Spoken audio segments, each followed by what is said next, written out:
नमस्कार. मी आत्ता या क्षणी सत्तरी तालुक्यातील माळोली या गावाच्या ठिकाणी मी आहे आणि अशा एका ठिकाणी आहे की पोर्तुगीज राजवटीमध्ये या भागामध्ये इथे पोलीस चौकी होती. त्यामुळे या भागाला पोस्तवाडा असंही म्हणतात.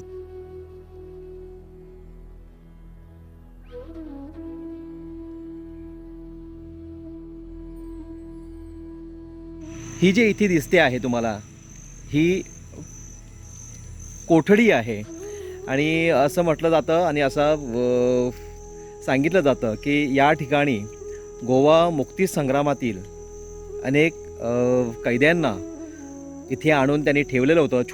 छोटीशी खोली होती आणि आज त्याची अवस्था ही अशी झालेली आहे, सगळी पडझड झालेली आहे. आणि जी त्या ठिकाणी जी पाटी लावण्यात आली होती त्याच्यावरनं असं समजतं की ही 1932 साली ही जी कोठडी जी आहे ती बांधण्यात आली होती.